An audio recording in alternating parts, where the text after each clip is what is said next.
Alright, hello again everyone. Time for another one of these devlog thingies. This time I wanted to talk about color language and how I have used that to kind of add to the immersion a bit to the game. It's not like super important, it's not something that's like a huge feature that will like be necessary for understanding and playing the game, but you know, it's one of those things where it's like it just helps the player kind of feel grounded and have like everything make sense. So what do I mean? I think a lot of people are thinking of color languages in terms of like, probably the most common example would be like World of Warcraft, like item-based games where it's like, you know, gray is bad, white is common, green is good, blue is better, etc., etc. I don't have like item quality like that I'm talking about. What I'm talking about in this game is specifically to help guide you to know what it is you're picking up and what things are. So, starting off with my inventory, you can see in my weapons, I've got weapons that are red and weapons that are yellow. This was my first thing that started me on this path of trying to figure out a color language because I kind of thought about how to use these icons I was downloading and how I was going to put them together and what kind of like design ideas would be for what they would look like. And you know, I basically wanted icon sets that allowed me to have these really cool looking like weapons and stuff because I kind of wanted to have that level of immersion of you need to pick something up and it needs to look cool. But the problem I have with icon packs is a lot of them are very different in style, so I kind of had to use a very basic like silhouette type of icons across the board to have any kind of like uniformity across different icon packs. So while I was doing that and thinking of how to implement these, I kind of just had this idea of like, you know, a color background and stuff, and it occurred to me I had other colors in my game that were kind of lining up. So red meaning like lethal, so you see I have a blade and a gun that are lethal, but this blunt weapon and this weapon that shoots beanbags that's also non-lethal are yellow. And this coincides with the choices in the game, where you'll get choices that are red that are going to be like the renegade bad morality path, or I guess not bad morality, but you know, the violent path, or yellow, which is more neutral, and then green, which isn't, there aren't any green weapons, but green which is diplomacy in the game. So I kind of kept going with that idea, and you'll see I have in my materials these kind of cyan colors are crafting materials, and this off-white color is for basically types of ammunition. You see like this ammo thing is also off-white. And so there's a few other places where I kind of went with this.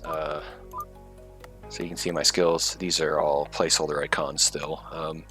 So you see destabilizer is red because it's lethal damage. Deadly strike red. So at a glance, the player doesn't even read the text. They don't read the description. They don't read the name. They you can just kind of guide the eye to see which thing they want. I'm gonna have blue here, which is to signify just kind of a neutral skill, like it's not damage. So like this just reloads the revolver. It doesn't actually shoot or do damage, obviously. You can see more of it.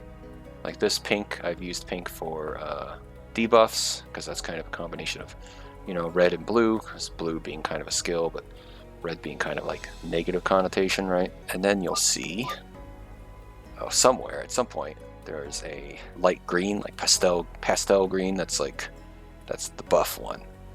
So I have more blues, more reds, and so you can kind of like have this guiding hand in figuring this stuff out. And there's just a couple more that aren't in here that I have already planned out, like purple, which is for non-weapon equipment such as armor and stuff, gray, which is going to be for turn-ins. There's like a lighter cyan color, and that's going to be for crafting recipes. I do have this color, orange, you can see here, which I've kind of reserved for like system type things, so like attribute points, XP, when you see an icon for XP, and quest objectives being updated and stuff like that. So I can kind of go into a combat here to show a little bit more of what this looks like. So you see here immediately we have some pretty clear things happening. This red icon is the diplomacy one. See, since green is the color of diplomacy, seeing red is your indicator that you're going to get this warning of impossible.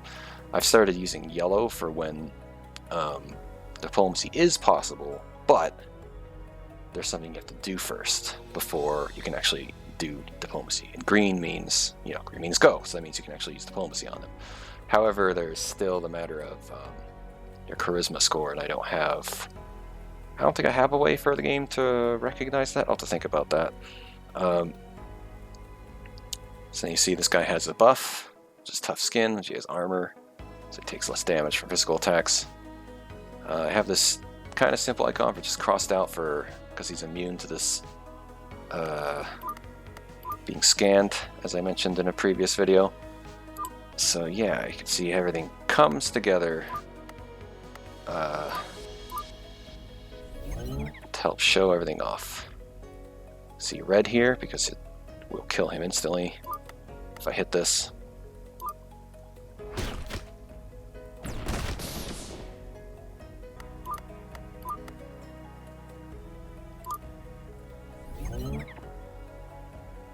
So yeah, you can see this icon is now yellow because if I hit this, it's not going to be lethal damage, but it will have significant effects on him. So yeah, that's all for now. I just want to talk about icons because I've been working on icons the last week, so I just wanted to figured I might as well make a video on it. Okay, I'll see you all later.